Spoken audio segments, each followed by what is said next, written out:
What's going on, everybody? Welcome back. Today we're going to be discussing something very important, and that is some long-term food storage. So take that mental trip back to like first or second grade with me. We had that teacher that was discussing the difference between wants and needs.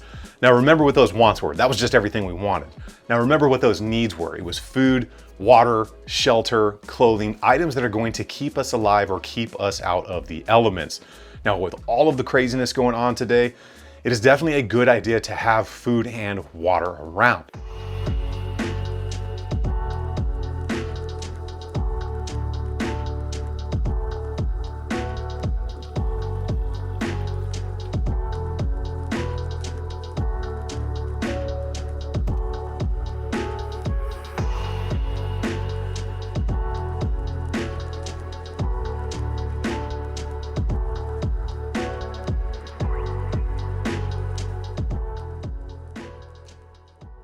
And speaking of food, it might be time for a little bit of a food break right now. Peanut butter bars, delicious. Today we're going to be focusing on the food aspect with the nutrient survival stuff. Now, why would somebody want to do this? There's a lot of reasons for that. Look at what's been going on in the news today between the food shortages, between gas shortages, between the run on the grocery stores the past couple of years and things that just were not there for you to buy. Heck, look at right now, Chick-fil-A. You can't even get a certain kind of dipping sauce from Chick-fil-A. Now, what kind of world are we living in when you can't get your favorite dipping sauce from Chick-fil-A? Now, for me, over the past about month, I've been introducing the nutrient survival stuff into my diet just to kind of see how it tasted, because all food storage is definitely not made the same. My military people out there, you're gonna remember the MREs. What it really stands for is meals resisting exit. And then after enough time in the field of eating only MREs, they are meals ready to exit. And you are running to that plywood made, latrine out there in the desert somewhere, hoping you don't get a splinter in your butt again. And just so you understand, I've been in contact with Nutrient Survival for a little over a month, and they were cool enough to actually send all of this food product out to test. And they did sponsor this video just so you guys are aware of that. And the differences between Nutrient Survival and how they do things is written right here on the back. So they focus much more on the nutrient aspect rather than just jamming calories in you. So if you're not big into nutrition or something, there's only certain amino acids your body can make and the other ones need to be introduced. Then obviously your proteins, your omegas, your minerals, all that stuff. That is where Nutrient Survival kind of tries to differentiate themselves between just packing calories in you and then actually putting items that your body is going to use, like vitamins, minerals, proteins, fiber, all that good stuff, over just a blatant calorie dump into your body. And one of the best parts is they do it all right here in the US. So it's US sourced, US made, which is absolutely awesome because you're not getting any weird stuff from overseas. Well, let's talk about how it's made, how it tastes, and then we'll talk about all of the different options as far as different meals and different prices that they actually have. And making this stuff is super easy depending on what you are doing. So if you have a camp stove or you're at your house, all you do is you boil up a little bit of water. The packet tells you how much to put in there. And you can use a single serving, like either the 3 cheese mac or the breakfast skillet right here, whatever one you want. And then you just fill it up as needed. Or if you're into it, you can buy the big cans like this, the multi-serving ones, which are gonna have a ton of food in there depending on, I guess, how much you eat in one sitting. But the single serving ones are what a lot of people are gonna use. Say you're camping or something like that. Boil up that water, put it in there, have yourself a good solid meal. However, for my people out there that are into that ultra survivalist thing, or maybe you're in some form of training or you've been to training, you always understand that you may not have the opportunity to heat up your food, because food that's being heated up can be smelled for miles out in the woods.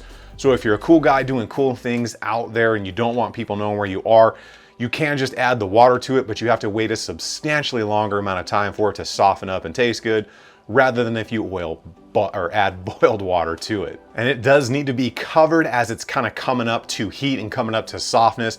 So if you don't have a cover for whatever you're eating this out of, what you can do, and this is something I learned a long time ago, is you can actually just cut that metal package open, put that right over your bowl or whatever you're using, put your eating utensil on top of it, and that's gonna give it a good enough seal to go ahead and soften up, come up to temperature, and make it definitely a little bit more tasty than eating it when it's not ready. As far as the options go, of course, everybody's favorites are gonna be the chocolate breakfast cereal, the oat bars, the peanut butter bars, the cookies, All of that stuff is there, and they are definitely good, especially for a long-term food storage kind of thing. But what else do they have? So let's talk about, they've got the Southwest Scramble. That's another one that I really like.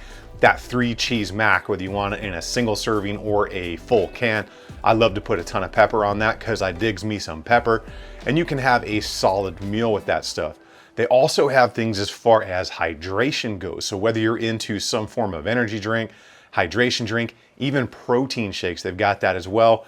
And of course, they have coffee if you need to get a little bit of that caffeine in you when you're out there camping, so you can get whatever done that you are going to be doing that day. Now, the storage life on this stuff is going to be 25 years, which is pretty much what I think we've all come to expect from a decent food storage place.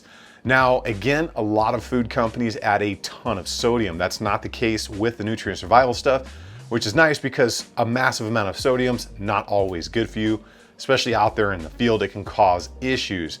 Now, everything else that's packed in here, like I said, is going to be those nutrients.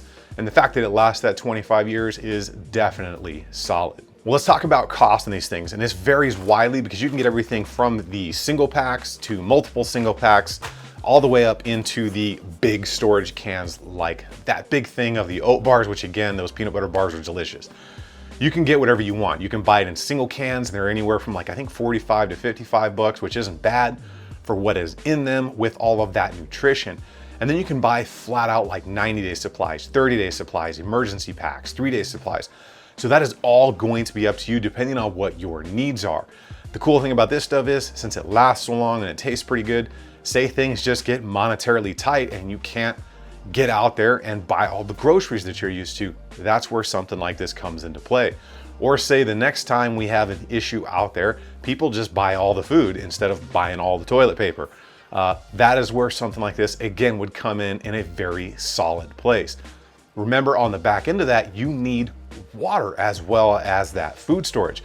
I'll leave the links down below for not only this, but for some water storage things that I use as well, because the two go hand in hand. Food, water, right? You need those two together, because if you eat without hydrating, it just doesn't end well. And if you hydrate without eating, you're gonna last longer, but you need to eat eventually as well. Now, the decision for the food storage is always gonna be up to you and how many people you're trying to feed. If you go on their website, you can see the breakdowns of everything from the caloric intake to the minerals, the vitamins, the fiber, the protein, the omegas, all of that good stuff that is in there. And you can make a determination from there. You can buy either the singles, you can buy whatever you want to fulfill the needs that you think you may have. Also on their website, you're gonna find a big PDF document where they go through how they actually tested their food. I think it was like per gram or per ounce, to differentiate it in those minerals, vitamins, fibers, and proteins from a lot of the other stuff out there, to include the Army's special operations designators for how much has to be in their MREs or special operations meals.